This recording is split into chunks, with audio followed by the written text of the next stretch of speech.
حسین شہید کیے گئے،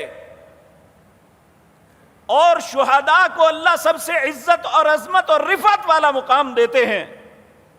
نبیوں کے بعد، صدیقوں کے بعد سب سے بلند مرتبہ جنہیں عطا ہوتا ہے وہ شہداء کو ہے، وہ تو وہ مرتبہ پا گئے۔ ہم نے ان کی شہادت کو غم کا مہینہ یا سال بنا لیا، جبکہ اس محرم کی حرمت سیدنا حسین کی شہادت کے وقت نہیں ہوئی تھی۔ یہ قرآن کی آیت ہے، یہ 10واں پارہ ہے، سورۃ توبہ ہے، اس کی آیت نمبر 36۔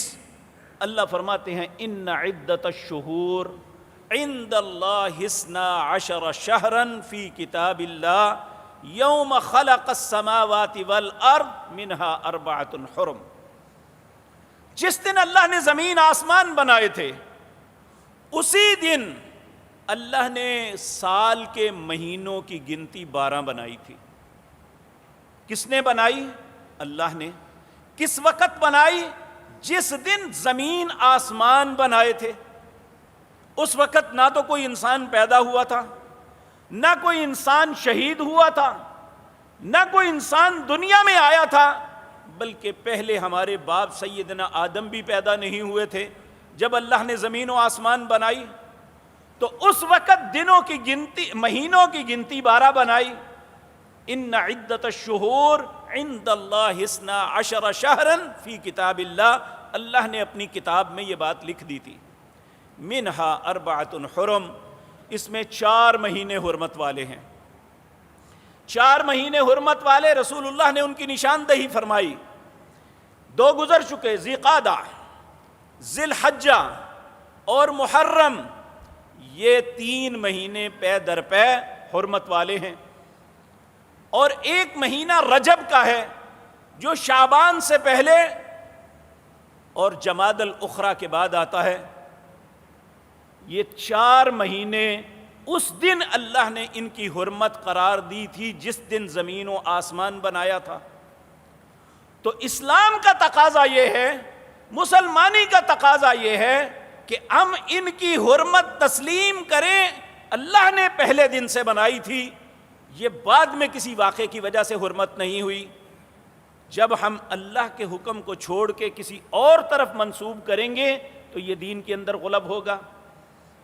اللہ نے 6 پارے سورۃ مائدہ کے آخر میں، 6 پارے کے آخری رکوع میں بنی اسرائیل جو ہیں ان کو ایک وارننگ دی تھی، کہا تھا یا اہل الکتاب لا تغلوا فی دینکم، اے اہل کتاب دین کے اندر غلب نہ کرنا۔ غلب کیا ہوتا ہے؟ کوئی ایڈیشن اپنے پاس سے دین کے اندر داخل کرنا، جس کا نہ اللہ نے حکم دیا ہے نہ اس کے رسول صلی اللہ علیہ وسلم نے بتایا۔ انسان اپنے پاس سے کوئی بات ایڈ کر کے دین میں داخل کر دیتا ہے۔ کہتے ہیں نبی کریم صلی اللہ علیہ وسلم نے فرمایا، پہلی امتوں میں ایک عالم دین تھا، لوگ اس پہ بڑا اعتماد کرتے تھے۔ ایک دن اس کے دل میں شیطان نے خیال ڈالا کہ تم بھی مکھی پہ مکھی مارو گے، لوگوں کے لیے کوئی ایسا طریقہ ایجاد کرو کہ تمہارا نام باقی رہے۔ اس نے عبادات کے نام پہ کوئی ایسے طریقے ایجاد کر کے لوگوں میں رائج کر دیے۔ لوگ سمجھنے لگے یہ عالم دین ہے، معروف آدمی ہے، یہ اعتماد کرتے ہیں، بڑا نیک ہے ہمارے سامنے، لیکن شیطان نے اسے بہکا دیا۔ اب لوگ چونکہ اس پہ اعتماد کرتے تھے، اس طریقے کو انہوں نے بھی اپنا لیا۔ اللہ اکبر۔ کچھ وقت گزرا، لوگ ایک جم غفیر اس پہ عمل کرنے لگا اور اسے اللہ کی عبادت سمجھ کے کرنے لگا۔ ایک دن اس کے دل میں خیال آیا کہ لوگ تو یہ اللہ کا حکم سمجھ کے کر رہے ہیں جبکہ یہ میں نے خود ایجاد کیا تھا، کہیں اللہ کے ہاں میں پکڑا نہ جاؤں۔ رات کو کھڑا ہوا، رو رو کے اللہ سے معافی مانگنے لگا، اللہ مجھے معاف کر دے، مجھ سے غلطی ہوئی ہے، میں اپنی خطا کی توبہ کرتا ہوں۔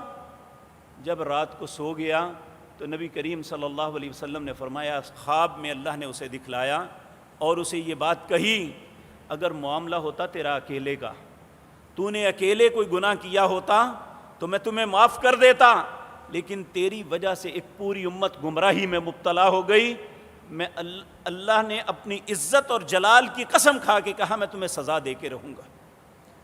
تو اس لیے یہ بات یاد رکھیں، اللہ نے دین کے اندر غلب سے منع کیا۔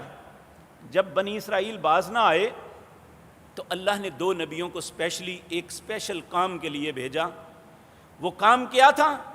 لعن الذین کفروا من بنی اسرائیل علی لسان داود و عیسی ابن مریم۔